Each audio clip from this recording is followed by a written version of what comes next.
hello, ನಾನು ನಿಮ್ಮ Suhas. Welcome to our Karnataka coaching centre YouTube channel. So last ಕ್ಲಾಸ್ನಲ್ಲಿ ಒಂದು 15 ಕ್ವಶನ್ಸನ್ನು ಡಿಫಿಕಲ್ಟಿ ಕ್ವಶನ್ಸನ್ನು ನಾನು ಏನು ಮಾಡಿದ್ದೆಪ್ಪ ಅಂದರೆ ಡಿಸ್ಕಷನ್ ಮಾಡಿದ್ದೆ. ಸೊ ಇವತ್ತು ಕೂಡ ಅದೇ ರೀತಿಯಾಗಿ ಒಂದು 15 ಕ್ವಶನ್ಸನ್ನು, ಸೊ ಇವು ಏನಪ್ಪ ಅಂದರೆ ಸ್ವಲ್ಪ ಡಿಫಿಕಲ್ಟಿ ಲೆವೆಲ್ ಕ್ವಶನ್ಸ್ ಇದಾವೆ. ಸೊ ಇವತ್ತು ನಾನು ಈ ಒಂದು ಕ್ವಶನ್ಸ್ಗಳನ್ನು ಡಿಸ್ಕಷನ್ ಮಾಡ್ತಾ ಇದ್ದೀನಿ. ಸೊ ಲಾಸ್ಟ್ ಕ್ಲಾಸ್ನಲ್ಲಿ ಮತ್ತು ಈ ಕ್ಲಾಸ್ನಲ್ಲಿ ಕಂಪ್ಯಾರಿಟಿವ್ ಮಾಡಿದರೆ ಈ ಒಂದು ಕ್ಲಾಸ್ನಲ್ಲಿ Agniveer question paper, model question ಪೇಪರ್ನಲ್ಲಿ ಯಾವ ರೀತಿಯಾಗಿ ಕ್ವಶನ್ಸ್ಗಳನ್ನು ಕೇಳಿದ್ದಾರೆ, ಈ ವರ್ಷದ ಒಂದು ಮಾಡೆಲ್ ಕ್ವಶನ್ ಪೇಪರ್ನಲ್ಲಿ ಯಾವ ರೀತಿಯಾಗಿ ಕ್ವಶನ್ಸ್ಗಳನ್ನು ಕೇಳಿದ್ದಾರೆ ಅದ್ರ ಮೇಲೆ ನಾನು ಫೋಕಸ್ ಮಾಡಿ ಈ ಒಂದು ಕ್ವಶನ್ಸ್ಗಳನ್ನು ತೆಗೆದುಕೊಂಡು ಬಂದಿರೋದು. ಸೊ ಹೇಗಾದರೂ ನಮ್ಮ RCB ಕೂಡ ಕಪ್ ನಮ್ದಾಯಿತು. ಇನ್ನು ಉಳಿದಿರೋದು ಒಂದೇ ಏನಪ್ಪ ಅಂದ್ರೆ ಅಗ್ನಿವೀರ್ನಲ್ಲಿ ಸೊ ಆರ್ಮಿ ಯೂನಿಫಾರ್ಮ್ ಕೂಡ ನಮ್ದಾಗಬೇಕು. ಹೌದಾ, ಅವ್ರು ಯಾವ ರೀತಿ ಪರಿಶ್ರಮ ಪಟ್ಟು ನಮಗೆ ಕಪ್ ತಂದು ಕೊಟ್ರಲ್ಲ, ಅದೇ ರೀತಿಯಾಗಿ ನಿಮ್ಮ ಒಂದು ಪರಿಶ್ರಮದಿಂದ ಏನಾಗಬೇಕಪ್ಪ ಅಂದರೆ ನಿಮ್ಮ ಒಂದು ಕನಸು ನನಸಾಗಬೇಕು. ನಿಮ್ಮ ಒಂದು ಸಾಧನೆ ಏನಾಗಬೇಕಪ್ಪ ಅಂದರೆ ನಿಮ್ಮ ತಂದೆ ತಾಯಿಗೆ ಅದನ್ನು ಡೆಡಿಕೇಟ್ ಮಾಡಬೇಕು ಅಂತ ಹೇಳ್ತಾ, ಸೊ ಇವತ್ತಿನ ಒಂದು ಕ್ವಶನ್ ನಾನು ಸ್ಟಾರ್ಟ್ ಮಾಡ್ತಾ ಇದ್ದೀನಿ. ಸೊ June 1 ಇವತ್ತಿಂದ ಎಲ್ಲ ವಿದ್ಯಾರ್ಥಿಗಳು ಅಗ್ನಿವೀರ್ ಪರೀಕ್ಷೆಯನ್ನು ಬರೀಲಿಕ್ಕೆ ಹೋಗ್ತಾ ಇದ್ದೀರಿ. ಎಲ್ಲರಿಗೂ ಆಲ್ ದಿ ಬೆಸ್ಟ್ ಅಂತ ಹೇಳ್ತಾ, ಸೊ ಫೋಕಸ್ ಮಾಡಿರಿ ಕ್ವಶನ್ಸ್ ಮೇಲೆ. ಹೌದಾ, ಕಾನ್ಸಂಟ್ರೇಟ್ ಮಾಡಿರಿ, ಕ್ವಶನ್ಸನ್ನು ಓದ್ರಿ, ಆಮೇಲೆ ಆನ್ಸರ್ಸ್ಗಳನ್ನು ಚೂಸ್ ಮಾಡಲಿಕ್ಕೆ ಟ್ರೈ ಮಾಡಿರಿ. ಎಷ್ಟೋ ಜನ ಮಕ್ಳು ಏನು ಮಾಡ್ತೀರಿ, ನೀವು ಕ್ವಶನ್ಸ್ಗಳನ್ನು ಚೆನ್ನಾಗಿ ಓದೋಂಗಿಲ್ಲ, ಡೈರೆಕ್ಟ್ಲಿ ಆನ್ಸರ್ಸ್ಗಳನ್ನು ಟ್ರೈ ಮಾಡ್ತಾ ಹೋಗ್ತಾ ಇರ್ತೀರಿ. ಸೊ ಆ ರೀತಿ ಮಾಡ್ಲಿಕ್ಕೆ ಹೋಗಬೇಡ್ರಿ. ಫಸ್ಟ್ ಕ್ವಶನ್ಸನ್ನು ಯಾವ ರೀತಿ ಕೇಳಿದ್ದಾರೆ, ಏನು ಕೇಳಿದ್ದಾರೆ ಅನ್ನೋದ್ರ ಬಗ್ಗೆ ಗಮನ ಕೊಡ್ರಿ. ಸೊ ಗೊತ್ತಿಲ್ಲ ಅಂದರೆ ಸ್ವಲ್ಪ ಯೋಚನೆ ಮಾಡಿರಿ, ಸುಮ್ಮನೆ ಕ್ವಶನನ್ನು ಸ್ಕಿಪ್ ಮಾಡಿ ಬರಬೇಡ್ರಿ. ಹೌದಾ, ಇದೇ ರೀತಿಯಾಗಿ ನಾನು ಕ್ವಶನ್ಸ್ಗಳನ್ನು ಎಲ್ಲಿವರೆಗೂ ಎಕ್ಸಾಮ್ಸ್ಗಳಿರ್ತದೆ ಅಲ್ಲಿವರೆಗೂ ನಾನು ಏನು ಮಾಡ್ತೀನಿ, ನಿಮ್ಮ ಎಕ್ಸಾಮ್ಸ್ಗಳಿಗೆ ಸಾಲ್ವನ್ನು ಮಾಡ್ತಾ ಇರ್ತೀನಿ. ಈ ಒಂದು ಕ್ವಶನ್ಸ್ಗಳನ್ನು ಕೂಡ ನೀವೇನು ಮಾಡಬೇಕಪ್ಪ ಅಂದರೆ ಗಮನ ಹರಿಸ್ಬೇಕಂತ ಹೇಳ್ತಾ ನಾನು ಇವತ್ತಿನ ಒಂದು ಪ್ರಶ್ನೆಯನ್ನು ಸ್ಟಾರ್ಟ್ ಮಾಡ್ತಾ ಇದ್ದೀನಿ. ಸೊ ಎಲ್ಲರೂ ಏನು ಮಾಡಬೇಕಪ್ಪ ಅಂದರೆ ಗಮನವನ್ನು ಕೊಡಬೇಕು. ಸೊ ಫಸ್ಟ್ ಕ್ವಶನ್ ಏನಪ್ಪ ಅಂದರೆ which component is present in the middle of chlorophyll. ನೋಡ್ರಿ, ಕ್ಲೋರೋಫಿಲ್ನ ಮಧ್ಯದಲ್ಲಿರುವ ಭಾಗ. ಸೊ ಬಹಳಷ್ಟು ಸಾರಿ ನಾನು ಇದನ್ನು ಕ್ಲಾಸ್ನಲ್ಲಿ ಏನು ಮಾಡಿದ್ದೇನಪ್ಪ ಅಂದರೆ ಈ ಥರ ಒಂದು ಕ್ವಶನ್ಸ್ಗಳನ್ನು ನಾನು ಸಾಲ್ವ್ ಮಾಡಿದ್ದೀನಿ. ಆ್ಯಂಡ್ ಇದು ಕ್ವಶನನ್ನು ಕೂಡ ನಾನು ಸಾಲ್ವ್ ಮಾಡಿದ್ದೀನಿ. ಆ್ಯಂಡ್ ಇದು ಬಹಳಷ್ಟು ಬಾರಿ ಕೇಳ್ತಕ್ಕಂಥ ಒಂದು ಪ್ರಶ್ನೆ ಅಂತಲೂ ಕೂಡ ನಾವು ಹೇಳ್ಬೋದು. ಯಾಕಂದರೆ ಕ್ಲೋರೋಫಿಲ್ನ ಮಧ್ಯದಲ್ಲಿರುವ ಭಾಗ ಯಾವುದು ಅಂತ ಕೇಳಿದ್ದಾರೆ. ಹೌದಾ, ಅದೇ ರೀತಿಯಾಗಿ ಒಂದು ಕ್ವಶನ್ ಏನಪ್ಪ ಅಂದರೆ ಯಾವ ರೀತಿಯಾಗಿ ಸಸ್ಯಗಳು ತಮ್ಮ ಆಹಾರವನ್ನು ತಯಾರಿಸ್ಕೊಳ್ತವೆ, ಯಾವುದ್ರ ಮುಖಾಂತರ ಆಹಾರವನ್ನು ತಯಾರಿಸ್ಕೊಳ್ತಾವೆ ಅಂತಂದು ಕೇಳ್ತಾರ. ಹೌದಾ, ಆಮೇಲೆ ಸಸ್ಯಗಳಲ್ಲಿ ಬಣ್ಣಗಳ ಬದಲಾವಣೆಗೆ ಯಾವುದು ಕಾರಣ ಅಂತ ಕೇಳ್ತಾರೆ. ಹೌದಾ, ಅದೇ ರೀತಿಯಾಗಿ ಸಸ್ಯದ ಒಂದು ಅಡುಗೆ ಮನೆ ಯಾವುದಂತ ಕೇಳ್ತಾರೆ. ಈ ರೀತಿಯಾಗಿರ್ತಕ್ಕಂಥ ಪ್ರಶ್ನೆಗಳು ಬರ್ತಕ್ಕಂಥದ್ದು ಇದೇ ಒಂದು ಕಾನ್ಸೆಪ್ಟ್ನಲ್ಲಿ ಅಂತ ನಾವು ಹೇಳ್ಬೋದು. ನೋಡ್ರಿ, ಕ್ಲೋರೋಫಿಲ್ನ ಮಧ್ಯದಲ್ಲಿರುವ ಭಾಗ ಅಂತಲ್ಲಿ ಯಾವ್ದು ಕೇಳಿದ್ದಾರೆ. Option A copper, option B magnesium, option C phosphorus, option D calcium ಅಂತಲ್ಲಿ ಏನು ಮಾಡಿದ್ರೆ ಈ ಒಂದು 4 ಆಪ್ಷನ್ಸ್ಗಳನ್ನು ಅವ್ರು ಕೊಟ್ಟಿದ್ದಾರೆ. ಅದೇ ರೀತಿಯಾಗಿ ನೋಡ್ರಿಲ್ಲೇ ಫಸ್ಟ್ ಕಾಪರ್. ಏನು ಕಾಪರ್ ನಮ್ಗೆ ಎದಕ್ಕೆ ಯೂಸ್ ಅಪ್ಪ ಅಂದರೆ ಸಸ್ಯದ ಬೆಳವಣಿಗೆಗೆ ಕಾಪರ್ನ ಒಂದು ಅವಶ್ಯಕ. ಸಸ್ಯದ ಬೆಳವಣಿಗೆಗೆ ಕಾಪರ್ನ ಒಂದು ಅವಶ್ಯಕ ಆಗ್ತದೆ. ಹಾಗಾದ್ರೆ ಸಸ್ಯದಲ್ಲಿ ಕಾಪರ್ನ ಅಂಶ ಕಡಿಮೆ ಆದಾಗ ಏನಾಗ್ತದೆ? ಸಸ್ಯಗಳಲ್ಲಿ ಕಾಪರ್ನ ಅಂಶ ಕಡಿಮೆ ಆದಾಗ ಎಲೆಗಳು ಉದುರ್ತವೆ. ಅದೇ ರೀತಿಗಳೇ ಆಗಿ ಎಲೆಗಳ ಅಂಚುಗಳು ಮಡಚಿಕೆಯನ್ನು ಹೊಂದ್ತವೆ, ಎಲೆಗಳು ಹಳದಿ ಬಣ್ಣಕ್ಕೆ ತಿರುಗ್ತವೆ, ಎಲೆಗಳು ಉದುರ್ತವೆ. ಹೌದಾ, ಸಸ್ಯದಲ್ಲಿ ಕಾಪರ್ ಅಂಶ ಕಡಿಮೆ ಆದಾಗ ಇವೆಲ್ಲ ಒಂದು ರೀತಿಯಾಗಿರ್ತಕ್ಕಂತಹ ಒಂದು ಸಸ್ಯಗಳಲ್ಲಿ ಬದಲಾವಣೆಗಳನ್ನು ನಾವು ಏನ್ ಮಾಡ್ಬೇಕಾಗ್ತದೆ, ಕಾಣ್ಬೇಕಾಗ್ತದೆ. ಹೌದಾ, ಅದಾದ ನಂತರ ಮೆಗ್ನೀಷಿಯಂ. ಹೌದಾ, ಪತ್ರ ಹರಿತಿನಲ್ಲಿ ಇರುವ ಲೋಹ ಅಂತಲ್ಲಿ ಯಾವ್ದನ್ನು ಕರಿತೇವಿ ನಾವು? ಮೆಗ್ನೀಷಿಯಂ ಅನ್ನ ಕರಿತೇವಿ. ಹೌದಾ, ನೋಡ್ರಿ, which component is present in the middle of chlorophyll. Chlorophyll ಅಂದ್ರೆ ಪತ್ರಹರಿತು. ಹೌದಾ, ಪತ್ರಹರಿತಿನಲ್ಲಿ ಇರ್ತಕ್ಕಂಥದ್ದು ಯಾವ್ದಪ್ಪ ಅಂದ್ರೆ ಮೆಗ್ನೀಷಿಯಂ. ಹಾಗಾದ್ರೆ ಫಾಸ್ಫರಸ್ ಅನ್ನೋದು ಏನನ್ನ ಮಾಡ್ತದೆ? ನೋಡ್ರಿ, ಫಾಸ್ಫರಸ್ ಅನ್ನೋದು ಸಸ್ಯಗಳಲ್ಲಿ ಸಸ್ಯದ ಬೆಳವಣಿಗೆಯ ಜೊತೆಗೆ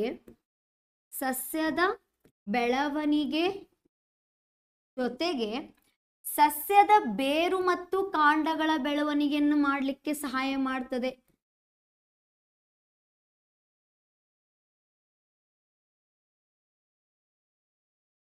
ಕಾಂಡದ ಬೆಳವಣಿಗೆಗೆ ಸಹಾಯಕ ಮಾಡ್ತದೆ. ಹೌದಾ, ಅದೇ ರೀತಿಯಾಗಿ ಹಣ್ಣುಗಳ ಬೆಳವಣಿಗೆ ಆಗ್ಲಿಕ್ಕೆ ಹೌದಾ? ಹಣ್ಣುಗಳು ಉದಿರ್ಬೇಕಾದ್ರೂ ಏನ್ ಕಾರಣ ಆಗ್ತದೆ? ಫಾಸ್ಫರಸ್ನ ಅಂಶ ಕಡಿಮೆ ಆದಾಗ ಏನಾಗ್ತದೆ? ಅಲ್ಲಿ ಹಣ್ಣುಗಳು ಉದಿರ್ತಕ್ಕಂತಹ ಒಂದು ಸಂಭವ. ಅಂಡ್ ಹೂಗಳು ಏನಾಗ್ತದೆ? ಬಾಡ್ಲಿಕ್ಕೆ ಸ್ಟಾರ್ಟ್ ಆಗ್ತಾವ. ಹೌದಾ? ನ್ಯಾಚುರಲ್ ಆಗಿ ಬಾಡೋದು ಬೇರೆ, ಸಡನ್ ಆಗಿ ಬಾಡೋದು ಬೇರೆ. ಹೌದಾ?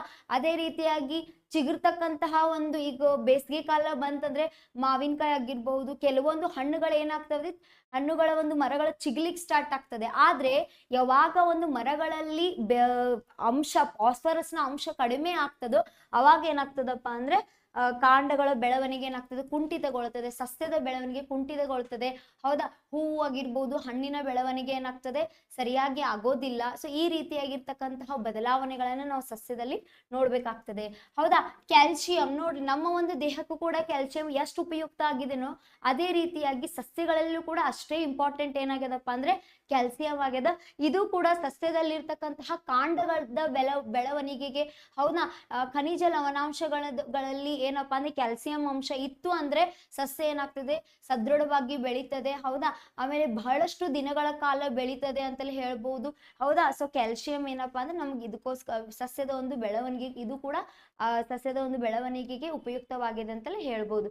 ಹಂಗಾದ್ರೆ ಕ್ಲೋರೋಫಿಲ್ ನ ಮಧ್ಯದ ಭಾಗದಲ್ಲಿ ಇರ್ತಕ್ಕಂಥದ್ದು ಯಾವ್ದಪ್ಪ ಅಂದ್ರೆ ಮೆಗ್ನೀಷಿಯಂ ಅನ್ನೋದು ಕ್ಲೋರೋಫಿಲ್ ನ ಮಧ್ಯದ ಭಾಗದಲ್ಲಿ ಇರ್ತಕ್ಕಂತಹ ಒಂದು ಲೋಹ. ಸೊ ನೆಕ್ಸ್ಟ್ ಕ್ವಶನ್, ಜೀವಶಾಸ್ತ್ರಜ್ಞರಾದ ಜೇಮ್ಸ್ ಡಿ ವ್ಯಾಟ್ಸನ್ ಮತ್ತು ಫ್ರಾನ್ಸಿಸ್ ಕ್ರಿಕ್ ರವರು 1953ರಲ್ಲಿ ಏನನ್ನು ಕಂಡು ಹಿಡಿದರು? ನೋಡ್ರಿ, ಈ ಕ್ವಶನ್ ಅನ್ನ ನಾನು 3 ವಿಡಿಯೋ ಕ್ಲಾಸ್ಗಳನ್ನ ಮಾಡಿದಾಗ ಈ ಕ್ವಶನ್ ಅನ್ನ ಸ್ವಲ್ಪ ನಿಮಗೆ ಹೇಳಿದ್ದೇನೆ ನಾನು. ಹೌದು, ಯಾಕಂದ್ರೆ ಆಪ್ಷನ್ಸ್ಗಳು ಬಹಳಷ್ಟು ಬಾರಿ ಕೇಳಿದಾರೆ. ಅವ್ರು ಕ್ವಶನ್ ಏನ್ ಕೇಳಿದ್ದಾರೆ ನೋಡ್ರಿ, ಇಲ್ಲೇ ಕೆಲವೊಂದು ಸಾರಿ ಸೆಂಟೆನ್ಸ್ ಲೆವೆಲ್ ಅಂತ ಹೇಳ್ತಾರಲ್ಲ, ಅದೇ ರೀತಿಯಾಗಿದು ಜೇಮ್ಸ್ ಡಿ ವ್ಯಾಟ್ಸನ್ ಮತ್ತು ಫ್ರಾನ್ಸಿಸ್ ಕ್ರಿಕ್ ಅವರು ವಿಜ್ಞಾನಿಗಳ ಹೆಸರನ್ನ ಕೊಡ್ತಾರೆ. ಅವ್ರು ಏನನ್ನ ಕಂಡು ಹಿಡಿದಿದ್ದಾರೆ ಅಂತ ಕೇಳ್ತಾರೆ. ಕೆಲವೊಂದ್ಸರ ಅವ್ರು ಏನ್ ಮಾಡ್ತಾರೆ ಅಂದ್ರೆ ಆ ಒಂದು ಸಂಶೋಧನೆಯನ್ನ ಕೊಡ್ತಾರೆ, ಅವ್ರು ಅದನ್ನ ಕಂಡು ಹಿಡಿದವ್ರು ಯಾರು ಅಂತಲೇ ಕೇಳ್ತಾರೆ. ಈ ರೀತಿಯಾಗಿರ್ತಕ್ಕಂಥ ಸಂಭವನೂ ಕೂಡ ಇರ್ತದೆ. ಸೊ ಇವತ್ತಿನ ಒಂದು ಪ್ರಶ್ನೆಯಲ್ಲಿ ಏನ್ ಕೇಳಿದಾರಪ್ಪ ಅಂದ್ರೆ, ಅವರು ವಿಜ್ಞಾನಿಗಳ ಹೆಸರನ್ನ ಆಲ್ರೆಡಿ ಕೊಟ್ಟಿದ್ದಾರೆ, ಅವ್ರು ಏನನ್ನ ಕಂಡು ಹಿಡಿದಿದ್ದಾರೆ. ನಮಗ್ ಗೊತ್ತಿದೆ ಆಲ್ರೆಡಿ DNA ಮತ್ತು RNA. ಹೌದಾ? DNA ಮತ್ತು RNA, ಡಿಆಕ್ಸಿ ರೈಬೋನ್ಯೂಕ್ಲಿಕ್ ಆಸಿಡ್ ಅಂತ ಕರಿತೀವಿ. ಅದೇ ರೀತಿಯಾಗಿ ರೈಬೋನ್ಯೂಕ್ಲಿಕ್ ಆಸಿಡ್ ಅಂತ ಕರಿತೀವಿ. ಡಿಆಕ್ಸಿ ರೈಬೋನ್ಯೂಕ್ಲಿಕ್ ಆಸಿಡ್ ಮತ್ತು ರೈಬೋನ್ಯೂಕ್ಲಿಕ್ ಆಸಿಡ್ ಅನ್ನ ಇವನ್ನ ಕಂಡು ಹಿಡಿದವ್ರು ಯಾರಪ್ಪ ಅಂದ್ರೆ DNA ಸಂರಚನೆ ಅಂದ್ರೆ ಇವುಗಳನ್ನ ಕಂಡು ಹಿಡಿದವ್ರು ಯಾರಪ್ಪ ಅಂದ್ರೆ ಜೇಮ್ಸ್ ಡಿ ವ್ಯಾಟ್ಸನ್ ಮತ್ತು ಫ್ರಾನ್ಸಿಸ್ ಕ್ರಿಕ್ ರವ್ರು ಏನ್ ಮಾಡ್ತಾರಪ್ಪ ಅಂದ್ರೆ ಕಂಡು ಹಿಡಿತಾರೆ. ಹೌದಾ? ಹಂಗಾದ್ರೆ ಕೋಶ ಕೇಂದ್ರವನ್ನ ಕಂಡು ಹಿಡಿದವ್ರು ಯಾರು? ಇದು ಕೂಡ ಇದೇ ಒಂದು ಕಾನ್ಸೆಪ್ಟ್ ನಲ್ಲಿ ಬರ್ತಕ್ಕಂಥದ್ದು. ಹೌದಾ? ಕೋಶ ಕೇಂದ್ರವನ್ನ ಕಂಡು ಹಿಡಿದಿರ್ತಕ್ಕಂಥದ್ದು ನೋಡ್ರಿ, ಕೋಶ ಕೇಂದ್ರ ಬೇರೆ, ಕೋಶ ಬೇರೆ. ಹೌದಾ? ಜೀವಶಾಸ್ತ್ರ ಬೇರೆ, ಅದ್ರಲ್ಲಿರ್ತಕ್ಕಂಥ ಪ್ರಾಣಿಶಾಸ್ತ್ರ ಬೇರೆ, ಸಸ್ಯಶಾಸ್ತ್ರ ಬೇರೆ. ಹೌದಾ? ಮೈಟ್ರೋಕಾಂಡ್ರಿಯಾ ಕಂಡು ಹಿಡಿದವ್ರು ಬೇರೆ, ಪ್ರತಿಯೊಂದವರು ಕಂಡು ಹಿಡಿದವ್ರು ಬೇರೆ ಆಗ್ತಾರೆ. ಅದೇ ರೀತಿಯಾಗಿ ಹೆಸರು ಕೊಟ್ಟವ್ರು ಬೇರೆ ಆಗ್ತಾರೆ. ಸೊ ಇದನ್ನ ನೀವು ಗಮನದಲ್ಲಿ ಇಟ್ಕೋಬೇಕು. ಯಾಕಂದ್ರೆ ಇಂತಹ ಪ್ರಶ್ನೆಗಳನ್ನ ಬಹಳಷ್ಟು ಬಾರಿ ನೀವ್ ಏನ್ ಮಾಡ್ತೀರಿ ಅಂದ್ರೆ ಮಿಸ್ಟೇಕ್ಗಳನ್ನ ಮಾಡ್ತಿರ್ತೀರಿ. ನೋಡ್ರಿ, ಪೆನ್ಸಿಲಿನ್ ಕಂಡು ಹಿಡಿದವ್ರು ನಿಮ್ಗೆ ಗೊತ್ತಿದೆ ಯಾರಪ್ಪ ಅಂದ್ರೆ ಅಲೆಕ್ಸಾಂಡರ್ ಫ್ಲೇಮಿಂಗ್ ಅವ್ರು ಏನ್ ಮಾಡ್ತಾರಪ್ಪ ಅಂದ್ರೆ ಪೆನ್ಸಿಲಿನ್ ಕಂಡು ಹಿಡಿತಾರೆ. ಹೌದಾ? DNA ಸಂರಚನೆಯನ್ನು ಯಾರು ಕಂಡು ಹಿಡಿತಾರಪ್ಪ ಅಂದ್ರೆ ಡಿ ವ್ಯಾಟ್ಸನ್ ಮತ್ತು ಫ್ರಾನ್ಸಿಸ್ ಕ್ರಿಕ್ ಅವ್ರು ಏನ್ ಮಾಡ್ತಾರಪ್ಪ ಅಂದ್ರೆ DNA ಏನ್ ಮಾಡ್ತಾರೆ? ಕಂಡು ಹಿಡಿತಾರೆ. ಹೌದಾ? ಅವರು ಆಪ್ಷನ್ಸ್ಗಳು ಆಲ್ರೆಡಿ ಅವ್ರು ಏನ್ ಮಾಡಿದಾರಪ್ಪ ಅಂದ್ರೆ ವಿಜ್ಞಾನಿಗಳನ್ನ ಹೆಸರನ್ನು ಕೊಟ್ಟಿದ್ದಾರೆ, ಅವ್ರು ಏನನ್ನ ಕಂಡು ಹಿಡಿದಿದ್ದಾರೆ ಅಂತಲೇ ಕೇಳಿದ್ದಾರೆ. ಸೊ ಇಂತಹ ಕ್ವಶನ್ಸ್ಗಳು ಬಹಳಷ್ಟು ಬಾರಿ ಕೇಳಿದ್ದಾರೆ. ಸೊ ಈ ಒಂತಹ ಕ್ವಶನ್ಸ್ಗಳ ಕಡೆಗೆ ನೀವು ಹೆಚ್ಚಾಗಿ ಗಮನ ಕೊಡಬೇಕು. ಇನ್ನು next, what disease is called that humans get from being bitten by an infected animals? ರೋಗಗ್ರಸ್ತ ಪ್ರಾಣಿಯು ಮನುಷ್ಯನನ್ನು ಕಚ್ಚುವುದರಿಂದ ಮನುಷ್ಯನಿಗೆ ಬರುವ ರೋಗವನ್ನು ಏನೆಂದು ಕರೆಯುತ್ತಾರೆ? ಅಗ್ನಿವೀರ್ ಕ್ವಶನ್ ಪೇಪರ್ ನಲ್ಲಿ ನಾನು ಎಷ್ಟು ಸಾಲಿ ಅಬ್ಸರ್ವ್ ಮಾಡಿದ್ದೀನಿ, ಅಷ್ಟು ಬಾರಿ ಸೂಕ್ಷ್ಮಾಣು ಜೀವಿಗಳ ಮೇಲೆ ಒಂದಾದ್ರೂ ಒಂದು ಕ್ವಶನ್ ಇರ್ಲಿಕ್ಕೆ ಬೇಕು. ಹೌದಾ? ಐದರ್ ಅವರು ನ್ಯೂಮೋನಿಯಾ ಮೇಲೆ ಕೇಳ್ಬಹುದು, ಡೆಂಗ್ಯೂ ಮೇಲೆ ಕೇಳ್ಬಹುದು, ಮಲೇರಿಯಾ ಮೇಲೆ ಕೇಳ್ಬಹುದು, ಚಿಕನ್ ಫಾಕ್ಸ್ ಮೇಲೆ ಕೇಳ್ಬಹುದು, ಚಿಕನ್ ಗುನ್ಯಾ ಮೇಲೆ ಕೇಳ್ಬಹುದು, ಸಿಫಿಲಿಸ್ ರೋಗದ ಮೇಲೆ ಕೇಳ್ಬಹುದು. ಹೌದಾ? ಈ ರೀತಿಯಾಗಿ ಸೂಕ್ಷ್ಮಾಣು ಜೀವಿಗಳಿಂದ ಬರ್ತಕ್ಕಂತಹ ರೋಗಗಳು, ಹೌದಾ, ವೈರಸ್ ನಿಂದ ಬರ್ತಕ್ಕಂಥ ರೋಗ ಯಾವುದು, ಬ್ಯಾಕ್ಟೀರಿಯಿಂದ ಬರ್ತಕ್ಕಂಥ ರೋಗ ಯಾವುದು, ಈ ರೀತಿಯಾಗಿ ಅವುಗಳಿಂದ ಬರ್ತಕ್ಕಂಥ ರೋಗಗಳ ಬಗ್ಗೆ ಕೇಳ್ತಿರ್ತಾರ. ಸೊ ಇವುಗಳ ಕಡೆ ನಿಮ್ಮ ಗಮನವನ್ನ ಹರಿಸ್ರಿ. ಯಾಕಂದ್ರೆ ಒಂದಾದ್ರೂ ಕ್ವಶನ್ ಅನ್ನ ಇದ್ದೇ ಇರ್ತದೆ. Not only Agniveer, even in RRB ಎಕ್ಸಾಮ್ಗಳಲ್ಲೂ ಕೂಡ ಒಂದಾದ್ರೂ ಒಂದು ಕ್ವಶನ್ ಇರ್ತದೆ. ಹೌದಾ, ಯಾವ ವೈರಸ್ ನಿಂದ ಬರ್ತದೆ ಅಂತ ಕೇಳ್ತಾರೆ. ಹೌದಾ, ಅವುಗಳನ್ನ ಯಾವ ಒಂದು ಔಷಧಿಯಿಂದ ಗುಣಪಡಿಸಬಹುದು ಅಂತ ಕೇಳ್ತಾರೆ. ಯಾವ ಔಷಧವನ್ನು ಯಾರು ಕಂಡು ಹಿಡಿತಾರೆ ಅಂತೇಳಿ ಕೇಳ್ತಾರೆ. ಸೊ ಈ ರೀತಿಯಾಗಿರ್ತಕ್ಕಂಥ ಪ್ರಶ್ನೆನ ಕೇಳ್ತಕ್ಕಂಥ ಸಂಭವ ಬಹಳಷ್ಟು ಇರ್ತದೆ. ಸೊ ನೀವ್ ಏನ್ ಮಾಡ್ಬೇಕು, ಅದ್ರ ಕಡೆ ಗಮನ ಕೊಡಬೇಕು. ನೋಡ್ರಿ, ರೋಗಗ್ರಸ್ತ ಪ್ರಾಣಿಯು ಮನುಷ್ಯನನ್ನು ಕಚ್ಚುವುದರಿಂದ ಮನುಷ್ಯನಿಗೆ ಬರುವ ರೋಗವನ್ನು ಏನೆಂದು ಕರೀತಾರೆ? ನೋಡ್ರಿ, ನ್ಯೂಮೋನಿಯಾ, ಮಿಸಲ್ಸ್, ರೇಬಿಸ್, ಅಥೆರೋಸ್ಕ್ಲೆರೋಸಿಸ್ ಅಂತ ಒಂದು ರೋಗ. ಹೌದಾ, ಸೊ ನೋಡ್ರಿ, ನ್ಯೂಮೋನಿಯಾ, ಹೌದಾ, ಇದು ವೈರಸ್ ಮತ್ತು ಬ್ಯಾಕ್ಟೀರಿಯಾದಿಂದ ಬರ್ತಕ್ಕಂತಹ ರೋಗ ಯಾವ್ದಪ್ಪ ಅಂದ್ರೆ ನ್ಯೂಮೋನಿಯಾ ಅಂತ ಕರಿತೇವಿ. ಹೌದಾ, ವೈರಸ್ ನಿಂದನೂ ಬರ್ತದೆ, ಅದೇ ರೀತಿಯಾಗಿ ಬ್ಯಾಕ್ಟೀರಿಯಾಗಳಿಂದ ಬರ್ತದೆ. ಹಾಗಾದ್ರೆ ಯಾವ ಒಂದು ಬ್ಯಾಕ್ಟೀರಿಯಾದಿಂದ ಬರ್ತದಪ್ಪ ಅಂದ್ರೆ ಡಿಪ್ಲೋಕಾಕಸ್ ನ್ಯೂಮೋನಿಯಾ. ಹೌದಾ, ಸೊ ಯಾವ ಒಂದು ಬ್ಯಾಕ್ಟೀರಿಯಾದಿಂದ ಬರ್ತದೆ ಅಂದ್ರೆ ನೋಡಿ, ತುಂಬಾ ಇಂಪಾರ್ಟೆಂಟ್ ಆಗಿರ್ತಕ್ಕಂಥ ಪ್ರಶ್ನೆ ಇದು. ಡಿಪ್ಲೋಕಾಕಸ್ ನ್ಯೂಮೋನಿಯಾ ಈ ಒಂದು ರೋಗದಿಂದ ಬರ್ತಕ್ಕಂಥ, ಇದು ಒಂದು ಬ್ಯಾಕ್ಟೀರಿಯಾದಿಂದ ಬರ್ತಕ್ಕಂಥದ್ದು ರೋಗ ಯಾವ್ದಪ್ಪ ಅಂದ್ರೆ ನ್ಯೂಮೋನಿಯಾ ಅಂತ ಕರೀತಾರೆ. ಅದೇ ರೀತಿಯಾಗಿ ನಾನು ಹೇಳಿದೆ, ಯಾವ ವೈರಸ್ ನಿಂದ ಬರ್ತದೆ ಅಂತಂದ ಕೇಳ್ತಾರೆ. ಹೌದಾ, ಯಾವ ವೈರಸ್ ಅಥವಾ ಬ್ಯಾಕ್ಟೀರಿಯಾ ಈ ಒಂದು ರೋಗ ಏನಪ್ಪಾ ಅಂದ್ರೆ ನ್ಯೂಮೋನಿಯಾ ಅನ್ನುವಂಥದ್ದು ಏನಪ್ಪಾ ಅಂದ್ರೆ ಬ್ಯಾಕ್ಟೀರಿಯಾದಿಂದನೂ ಕೂಡ ಬರ್ತದೆ, ಅದೇ ರೀತಿಯಾಗಿ ವೈರಸ್ ನಿಂದನೂ ಬರ್ತಕ್ಕಂತಹ ಒಂದು ರೋಗ ಅಂತಲೇ ಹೇಳ್ಬೋದು. ಹಂಗಾದ್ರೆ ಈ ಒಂದು ರೋಗ ಬಂದಾಗ ಚರ್ಮ ಯಾವ ಬಣ್ಣಕ್ಕೆ ತಿರುಗ್ತದೆ? ಹೌದಾ, ಚರ್ಮ ಯಾವ ಬಣ್ಣಕ್ಕೆ ತಿರುಗುತ್ತದೆ? ಚರ್ಮ ನೀಲಿ ಬಣ್ಣಕ್ಕೆ ತಿರುಗುತ್ತದೆ. ಕೇಳ್ತಾರೆ ಈ question. So that question is also very important. ಹೌದಾ, ಯಾವ ರೋಗದಿಂದ ಅಥವಾ ಯಾವ ಒಂದು ಬ್ಯಾಕ್ಟೀರಿಯಾದಿಂದ ಹೌದಾ ಚರ್ಮ ನೀಲಿ ಬಣ್ಣಕ್ಕೆ ತಿರುಗಲು ಕಾರಣವಾಗ್ತದೆ ಅಂತ ಕೇಳ್ತಾರ. ಸೊ ನೆನ್ಪಿಟ್ಕೊಡ್ರಿ, ಯಾವ್ದಪ್ಪ ಅಂದ್ರೆ ನ್ಯೂಮೋನಿಯಾ, ಚರ್ಮ ನೀಲಿ ಬಣ್ಣಕ್ಕೆ. ನ್ಯೂಮೋನಿಯಾ ಬಂತಂದ್ರೆ ಅದ್ರ ಒಂದು ಸಿಂಪ್ಟಮ್ಸ್ ನಮ್ಗೆ ಯಾವ ರೀತಿ ಕಾಣಿಸ್ತದಪ್ಪ ಅಂದ್ರೆ ಚರ್ಮ ನೀಲಿ ಬಣ್ಣಕ್ಕೆ ಏನಾಗ್ತದೆ, ಬರ್ತದೆ. ಆಮೇಲೆ ನೆಕ್ಸ್ಟ್ ಇನ್ನೊಂದು ಕೇಳ್ತಾರಪ್ಪ ಅಂದ್ರೆ ಚರ್ಮ ಹಳದಿ ಬಣ್ಣಕ್ಕೆ ಬರ್ತದೆ. ಯಾವ ಒಂದು ರೋಗಪ್ಪ ಅಂದ್ರೆ ಅದು ಕಾಮಾಲೆ ರೋಗ ಅಂತ ಕರಿತೇವಿ. ಹೌದಾ, ಹಂಗಾದ್ರೆ ಕಾಮಾಲೆ ರೋಗ ಬಂದಾಗ ಚರ್ಮ ಹಳದಿ ವರ್ಣಕಕ್ಕೆ ಕಾರಣ ಏನು? ನೋಡ್ರಿ, ಹಳದಿ ವರ್ಣಕ್ಕೆ ಕಾಮಾಲೆ, ಹೌದಾ, ಕಾಮಾಲೆ ಹಳದಿ ವರ್ಣಕಕ್ಕೆ ಕಾರಣ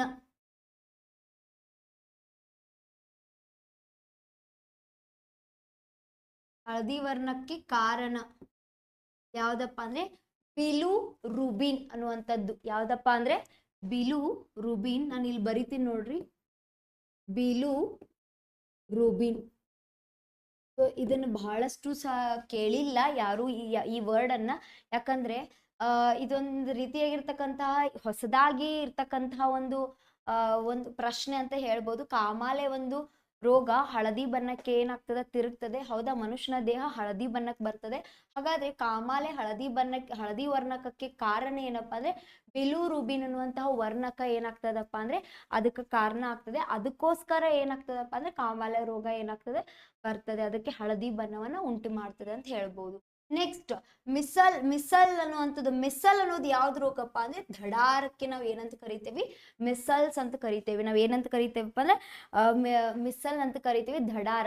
ಮೊರ್ಬಿಲ್ಲಾ ವೈರಸ್ ಯಾವ್ದ್ರಿಂದ ಬರ್ತದಪ್ಪ ಅಂದ್ರೆ ಇದು ಯಾವ ಒಂದು ವೈರಸ್ಗೆ ಕಾರಣ ಆಗ್ತದೆ ಅಂದ್ರೆ ಮೊರ್ಬಿಲ್ಲಾ ಅನ್ನುವಂತಹ ವೈರಸ್ಗೆ ಏನಾಗ್ತದಪ್ಪ ಅಂದ್ರೆ ದಡಾರ ರೋಗ ಏನಾಗ್ತದೆ, ಕಾರಣವಾಗ್ತದೆ. ಯಾವ ವೈರಸ್ ನಿಂದ ಬರ್ತದೆ ಅಂತೇಳಿ ಕೇಳಿದಾಗ ಮೊರ್ಬಿಲ್ಲಾ ವೈರಸ್ ಅನ್ನುವಂತಹ ಒಂದು ವೈರಸ್ ನಿಂದ ಏನಪ್ಪಾ ಅಂದ್ರೆ ಈ ರೋಗ ಬರ್ತದೆ ಅಂತಲೇ ಹೇಳ್ಬೋದು. ನೆಕ್ಸ್ಟ್ ಬರೋದು ಯಾವ್ದಪ್ಪ ಅಂದ್ರೆ ರೇಬೀಸ್. ಹೌದಾ, ರೇಬೀಸ್ ಅನ್ನೋದು ಏನಪ್ಪಾ ಅಂದ್ರೆ ಮನುಷ್ಯನು ಕಚ್ಚುವುದರಿಂದ ಮನುಷ್ಯಗೆ ಬರ್ತಕ್ಕಂತಹ ರೋಗ ಯಾವ್ದಪ್ಪ ಅಂದ್ರೆ ಅದು ರೇಬೀಸ್ ಅಂತ ಕರಿತೇವಿ. ಹಾಗಾದ್ರೆ ರೇಬೀಸ್ ಯಾವ ಒಂದು ವೈರಸ್ ನಿಂದ ಬರ್ತದೆ ಅಂದ್ರೆ ರ್ಯಾಬ್ಡೋ ನಿಂಡೆ. ಹೌದಾ, ರ್ಯಾಬ್ಡೋ ನಿಂಡೆ ಅನ್ನುವಂತಹ ವೈರಸ್ ನಿಂದ ಏನಪ್ಪಾ ಅಂದ್ರೆ ರೇಬಿಸ್ ಅನ್ನುವಂತಹ ರೋಗ ಬರ್ತದೆ. ಹಂಗಾದ್ರೆ ರೇಬಿಸ್ ಅನ್ನುವಂತಹ ರೋಗಕ್ಕೆ ಚುಚ್ಚುಮದ್ದವನ್ನ ಕಂಡು ಹಿಡಿದವ್ರು ಯಾರಪ್ಪ ಅಂದ್ರೆ ಲೂಯಿಸ್ ಪಾಶ್ಚರ್. ಇವ್ರು ಏನಪ್ಪಾ ಅಂದ್ರೆ ಚುಚ್ಚುಮದ್ದವನ್ನ ಕಂಡು ಹಿಡಿದವರು ಯಾರಪ್ಪ ಅಂದ್ರೆ ಲೂಯಿಸ್ ಪಾಶ್ಚರ್ ಅಂತ ಕರಿತೀವಿ. ಸೊ ಬಹಳಷ್ಟು ಇಂಪಾರ್ಟೆಂಟ್ ಆಗಿರ್ತಕ್ಕಂತಹ ಕ್ವಶನ್ಸ್ಗಳಿದಾವ. ಅದೇ ರೀತಿಯಾಗಿ ಎಕ್ಸ್ಪ್ಲನೇಷನ್ ಕೂಡ ಅಷ್ಟೇ ಇಂಪಾರ್ಟೆಂಟ್ ಆಗಿದೆ. ನೋಡ್ರಿ, ಅಥೆರೋಸ್ಕ್ಲೆರೋಸಿಸ್ ಇದನ್ನ ನಾವು ಹೆಚ್ಚಾಗಿ ಯಾರು ಕೇಳಿಲ್ಲ, ಆದ್ರೂ ಕೂಡ ಇದು ಪ್ರಚಲಿತದಲ್ಲಿದೆ.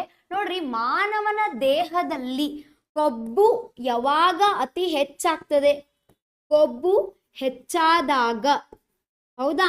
ಕೊಬ್ಬು ಹೆಚ್ಚಾದಾಗ ದೇಹದಲ್ಲಿ, ಅದರಲ್ಲೂ ಹೃದಯದಲ್ಲಿ ಕಾಣಿಸ್ಕೊಳ್ತಕ್ಕಂತಹ ರೋಗ ಯಾವ್ದಪ್ಪ ಅಂದ್ರೆ ಅಥೆರೋಸ್ಕ್ಲೆರೋಸಿಸ್ ಅಂತಕ್ಕಂತಹ ರೋಗ ಏನಾಗ್ತದೆ? ದೇಹದಲ್ಲಿ ಕೊಬ್ಬಿನ ಅಂಶ ಹೆಚ್ಚಾದಾಗ ಕಂಡು ಬರ್ತದೆ. ಹಾಗಾದ್ರೆ ದೇಹದಲ್ಲಿ ಕೊಬ್ಬಿನ ಅಂಶ ಎಲ್ಲಿ ಶೇಖರಣೆ ಆಗ್ತದೆ? ಕೊಬ್ಬು ಶೇಖರಣೆ ಆಗ್ತಕ್ಕಂತಹ ಅಂಗಾಂಶ ಯಾವುದು ಅಂದ್ರೆ ಅಡಿಪೋಸ್ ಅಂಗಾಂಶ. ಯಾವ್ದಪ್ಪ ಅಂದ್ರೆ ಅಡಿಪೋಸ್ ಅಂಗಾಂಶ, ಕೊಬ್ಬನ್ನ ಸಂಗ್ರಹಿಸುವ ಅಂಗಾಂಶ. ನೆನ್ಪಿಟ್ಕೊಡಿ, ತುಂಬಾ ಇಂಪಾರ್ಟೆಂಟ್. ಕೊಬ್ಬನ್ನು ಸಂಗ್ರಹಿಸುವ ಅಂಗಾಂಶ ಯಾವ್ದಪ್ಪ ಅಂದ್ರೆ ಅದು ಅಡಿಪೋಸ್ ಅಂಗಾಂಶ. ಹೌದಾ? ಕೊಬ್ಬು ಹೆಚ್ಚಾದಾಗ ಬರ್ತಕ್ಕಂಥದ್ದು ಯಾವ್ದಪ್ಪ ಅಂದ್ರೆ ಅಥೆರೋಸ್ಕ್ಲೆರೋಸಿಸ್. ಮತ್ತೊಂದು ಏನಂತ ಕರಿತೀವಿ? ಫೈನೋಡರ್ಮ ಅಂತ ಕರಿತೀವಿ. ಅದು ಕೂಡ ಕೊಬ್ಬಿನ ಒಂದು ಸಂಬಂಧಿಸಿರ್ತಕ್ಕಂತಹ ಒಂದು ರೋಗ. ಹೌದಾ? ಅಥೆರೋಸ್ಕ್ಲೆರೋಸಿಸ್ ಕೂಡ ಹೌದಾ ಕೊಬ್ಬು ಹೆಚ್ಚಾದಾಗ ಹೃದಯಕ್ಕೆ ಏನಾಗ್ತದಪ್ಪ ಅಂದ್ರೆ ಬರ್ತಕ್ಕಂತಹ ಒಂದು ರೋಗ. ಹೌದಾ? ಹೃದಯದಲ್ಲಿರ್ತಕ್ಕಂಥ ಅಪಧಮನಿಗಳಿಗೆ ಹೌದಾ ಸೆಳೆತ ಉಂಟಾಗ್ತದೆ. ಅದು ಎಲ್ಲಿ ಕಂಡು ಬರ್ತದಪ್ಪ ಅಂದ್ರೆ ಹೃದಯದಲ್ಲಿ ಕಂಡು ಬರ್ತದೆ. ಸೊ ಅಥೆರೋಸ್ಕ್ಲೆರೋಸಿಸ್ ಅಂತ. ಸೊ ವೈರಸ್ ಮತ್ತು ಬ್ಯಾಕ್ಟೀರಿಯಾಗಳ ಮೇಲೆ, ಬ್ಯಾಕ್ಟೀರಿಯಾಗಳಿಂದ ಬರ್ತಕ್ಕಂತಹ ರೋಗ, ಅದೇ ರೀತಿಯಾಗಿ ವೈರಸ್ಗಳಿಂದ ಬರ್ತಕ್ಕಂತಹ ರೋಗ ತುಂಬಾನೇ ಇಂಪಾರ್ಟೆಂಟ್ ಆಗ್ತದೆ. ಹೌದಾ? ಹಾಗಾದ್ರೆ ಸೂಕ್ಷ್ಮಾಣುಜೀವಿಗಳನ್ನ ಯಾವುದರಿಂದ ಅಳಿತಾರೆ ಅಂತ ಕೇಳ್ತಾರೆ? ಮೈಕ್ರಾನ್ ನಿಂದ ಅಳಿತಾರೆ ಅಂತಲೇ ಹೇಳ್ಬೋದು. ಹಾಗಾದ್ರೆ 1 ಮೈಕ್ರಾನ್ ಅಂದ್ರೆ ಎಷ್ಟು? 1 ಮೈಕ್ರಾನ್ ಅಂದ್ರೆ ಎಷ್ಟಪ್ಪ ಅಂದ್ರೆ 1/1000 mm ಅಂತ ಕರಿತೇವಿ. ಇದು ವೈರಸ್ ಅಥವಾ ಸೂಕ್ಷ್ಮಾಣು ಜೀವಿಗಳನ್ನ ಅಳಿತಕ್ಕಂಥದ್ದು. ಹಾಗಾಗಿ ಸೂಕ್ಷ್ಮಾಣು ಜೀವಿಗಳಿಂದ ಬರ್ತಕ್ಕಂಥ ರೋಗಗಳು ಯಾವ ರೀತಿಯಾಗಿರ್ತದೆ? ವೈರಸ್ಗಳಿಂದ ಬರ್ತಕ್ಕಂಥ ರೋಗಗಳು ಬೇರೆ, ಬ್ಯಾಕ್ಟೀರಿಯಾದಿಂದ ಬರ್ತಕ್ಕಂತಹ ರೋಗಗಳು ಬೇರೆ. ಹೌದಾ? ಫಂಗಸ್ ನಿಂದ ಬರ್ತಕ್ಕಂತಹ ರೋಗಗಳು ಬೇರೆ, ಶೈವಲಗಳಿಂದ ಬರ್ತಕ್ಕಂತಹ ರೋಗಗಳು ಬೇರೆ, ಶಿಲೀಂಧ್ರಗಳಿಂದ ಬರ್ತಕ್ಕಂತಹ ರೋಗಗಳು ಬೇರೆ ಆಗಿರ್ತವೆ. ಸೊ ಇವು ಏನಪ್ಪಾ ಅಂದ್ರೆ ಸೂಕ್ಷ್ಮಾಣು ಜೀವಿಗಳಿಂದ ಬರ್ತಕ್ಕಂತಹ ವಿಧವಾಗಿರ್ತಕ್ಕಂತಹ ರೋಗಗಳು ಅಂತ ಹೇಳ್ಬೋದು. ಹಂಗಾದ್ರೆ ಇನ್ನೊಂದು ಕ್ವಶನ್ ನಿಮಗೆ ಏನಂತ ಕೇಳ್ತಾರೆ? ವೈರಸ್ ಅನ್ನುವಂತ ಪದ ಎಲ್ಲಿಂದ ಬಂತು ಅಂತ ಕೇಳ್ತಾರೆ. ಸೊ ನಾನು ಇದನ್ನ ನಿಮ್ಗೆ ಏನ್ ಮಾಡ್ತೀನಪ್ಪ ಅಂದ್ರೆ ಕ್ವಶನ್ ಅನ್ನ ನಿಮಗ ಕಾಮೆಂಟ್ ಬಾಕ್ಸ್ ನಲ್ಲಿ ನನಗೆ ಏನ್ ಮಾಡ್ಬೇಕಪ್ಪ ಅಂದ್ರೆ ಆನ್ಸರ್ ಮಾಡ್ಬೇಕು. ವೈರಾಣು ಒಂದು ಶಬ್ದ ಯಾವ ಒಂದು ಭಾಷೆಯಿಂದ ಆರಿಸ್ಕೊಂಡಿದ್ದಾರೆ ಅಂತಲೇ ನನ್ನ ಒಂದು ಪ್ರಶ್ನೆ. ಸೊ ನೀವು ಅದನ್ನ ಏನ್ ಮಾಡ್ಬೇಕಪ್ಪ ಅಂದ್ರೆ ಕಾಮೆಂಟ್ ಬಾಕ್ಸ್ ನಲ್ಲಿ ಆನ್ಸರ್ನ ತಿಳಿಸ್ಬೇಕು. Okay, so from new batches start from 11th June. ನೋಡ್ರಿ, ನಮ್ಮ ಒಂದು ಕರ್ನಾಟಕ ಕೋಚಿಂಗ್ ಸೆಂಟರ್ ನಲ್ಲಿ ಹೊಸದಾಗಿ ಬ್ಯಾಚ್ಗಳನ್ನ ಸ್ಟಾರ್ಟ್ ಮಾಡ್ತಾ ಇದ್ದೀವಿ. ಅದೇ CISF ಆಗಿರ್ಬೋದು, BSF, ITBF, CRPF, SSB, ಅದೇ ರೀತಿಯಾಗಿ RRB. ಹೌದಾ? ಸೊ ಈ ರೀತಿಯಾಗಿ ತುಂಬಾ ಇಂಪಾರ್ಟೆಂಟ್ ಆಗಿರ್ತಕ್ಕಂತಹ ಕ್ಲಾಸ್ಗಳಾಗಿರ್ಬೋದು, ಅದರದೇ ಆದಂತಹ ಸೆಪರೇಟ್ ಟೀಚರ್ಸ್ಗಳನ್ನು ಕೂಡ ಇದ್ದಾರೆ. ಹೌದಾ? ಆಮೇಲೆ ಅದು ಯಾವಾಗಿಂದ ಸ್ಟಾರ್ಟ್ ಆಗ್ತದಪ್ಪ ಅಂದ್ರೆ 11 ಜೂನ್ದಿಂದ ಸ್ಟಾರ್ಟ್ ಆಗ್ತಾ ಇದೆ.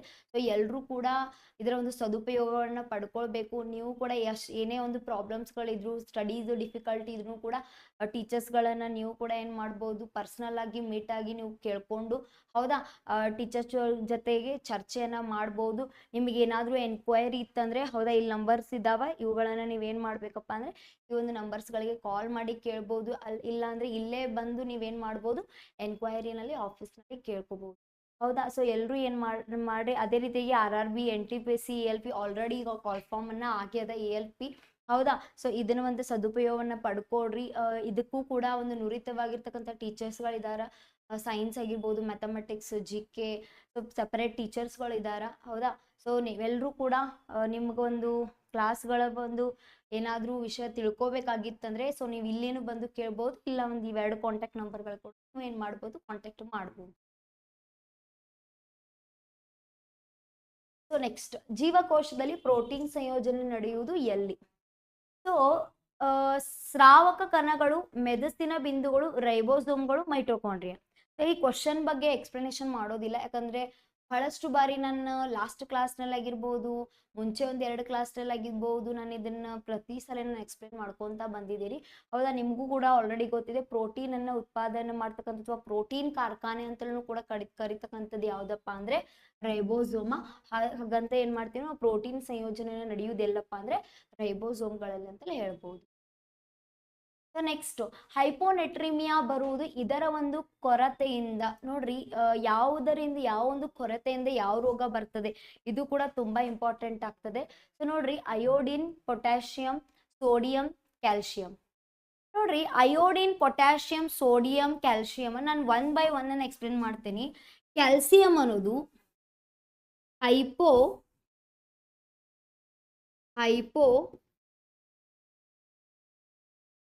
ಕ್ಯಾಲ್ಸೇಮಿಯಾ,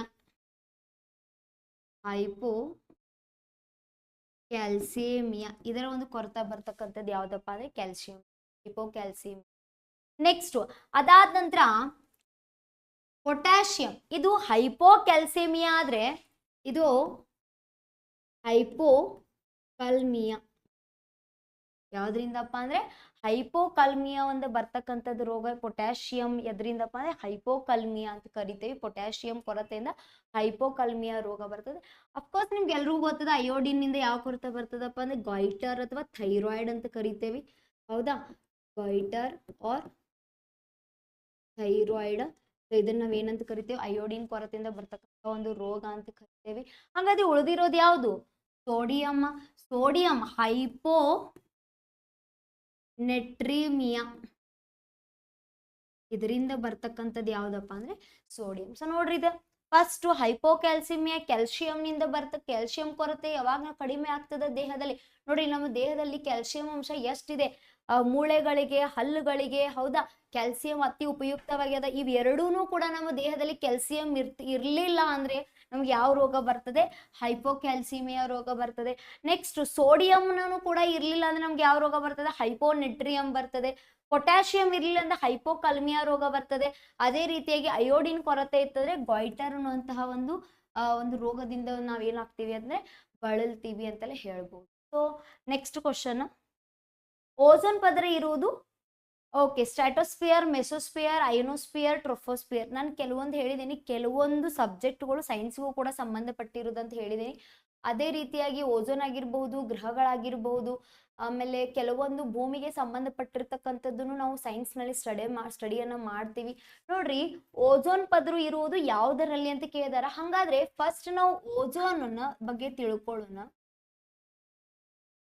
ಹೇಳ್ರಿ, ಓಝೋನ್ ಅನ್ನ ಎಷ್ಟು ಒಂದು ರೀತಿಯ ಪರಮಾಣುಗಳನ್ನ ಹೊಂದಿದೆ ಅಂತೆಲ್ಲ ನೋಡಿದಾಗ ಓಝೋನ್ 3 ರೀತಿಯಾಗಿ ಪರಮಾಣುಗಳನ್ನ ಹೊಂದಿದೆ. ಹೌದಾ, O3 ಅಂತ ಕರಿತೀವಿ, O2 ಅಂದ್ರೆ ಆಕ್ಸಿಜನ್ ಅಂತ ಕರಿತೀವಿ, ಉಸಿರಾಟದ ಆಕ್ಸಿಜನ್ ಅಂತ ಕರಿತೀವಿ. O3 ಅಂದ್ರೆ ಏನಪ್ಪಾ ಅಂದ್ರೆ ಓಝೋನ್ ಅಂತೆಲ್ಲ ಕರಿತೀವಿ.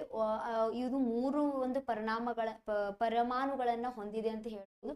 ಹಂಗಾದ್ರೆ ಓಝೋನ್ ಪದರು ಹಾಳಾಗ್ಲಿಕ್ಕೆ ಕಾರಣ ಅಥವಾ ಹಾನಿಗೊಳಗಾಗ್ಲಿಕ್ಕೆ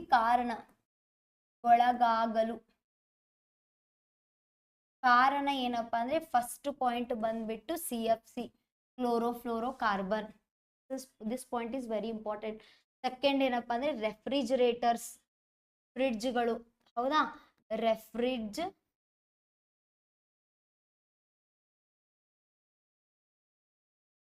ಫ್ರಿಡ್ಜ್ಗಳು. ಹೌದಾ, ರೆಫ್ರಿಜರೇಟರ್ಸ್ ಅಂತ ಕರಿತೇವಿ. ಅದಾದ ನಂತರ ಥರ್ಡ್ ಪಾಯಿಂಟ್ ಏರೋಸಾಲ್ಸ್ ಅಂತ ಕರಿತೇವಿ.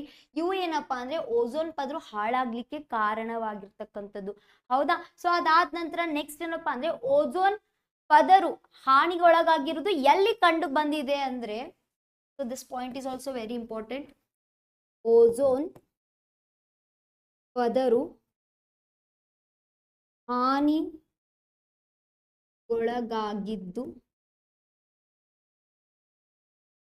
ಕಂಡು ಬಂದಿದ್ಯಲ್ಲಪ್ಪ ಅಂದ್ರೆ ಅಂಟಾರ್ಕಟಿಕಾ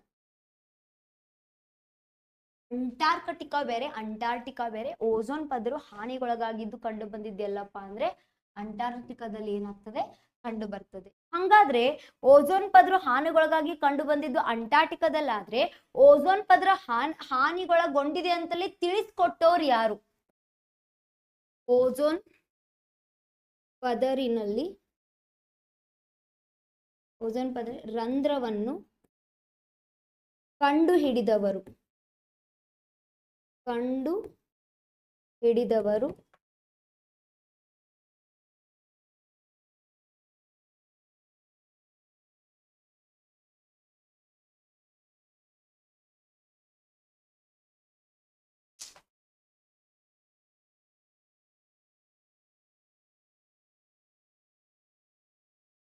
ಹೌದಾ?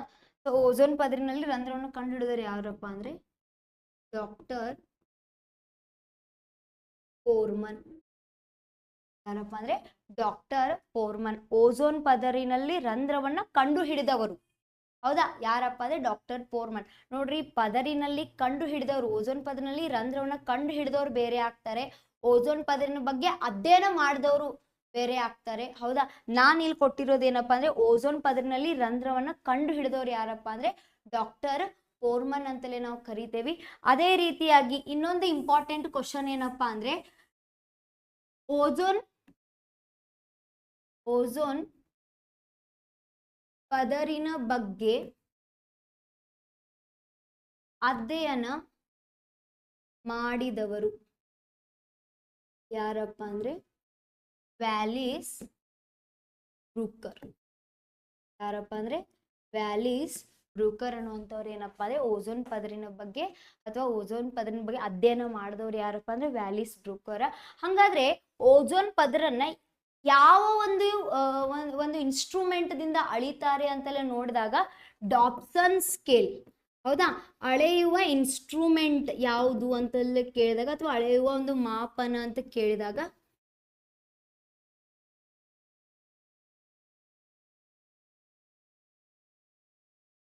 ಹೌದಾ? ಅಳೆಯುವ ಮಾಪನ ಅಂತಲೇ ಕೇಳಿದಾಗ ಡಾಪ್ಸನ್ ಸ್ಕೇಲ್ ಅಂತ ಕರಿತೇವಿ.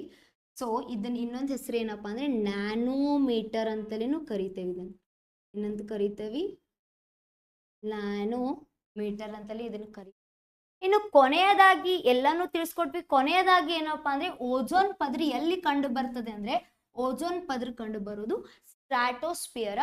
ಇದಕ್ಕೆ ಇನ್ನೊಂದು ನಾವು ಕನ್ನಡದಲ್ಲಿ ಇದಕ್ಕೆ ಏನಂತ ಕರಿತೇವೆ ಅಂದ್ರೆ ಸ್ತರಗೋಳ. ಏನಂತ ಕರಿತೇವಿ? ಸ್ತರಗೋಳ ಅಂತ ಕರಿತೇವಿ. ಹೌದಾ? ಓಝೋನ್ ಪದರಿನಲ್ಲಿ ಇರ್ತಕ್ಕಂಥದ್ದು ಎಲ್ಲಪ್ಪ ಅಂದ್ರೆ ಸ್ಟ್ರಾಟೋಸ್ಫಿಯರ್ ನಲ್ಲಿ ಸ್ತರಗೋಳದಲ್ಲಿ ಕಂಡು ಬರ್ತದೆ. ಸೊ ಇವು ಏನಪ್ಪಾ ಅಂದ್ರೆ ಇಂಪಾರ್ಟೆಂಟ್ ಕ್ವಶನ್ಸ್ ಓಝೋನ್ ಪದರಿನ ಬಗ್ಗೆ ಇರ್ತಕ್ಕಂಥದ್ದು. ಇನ್ನು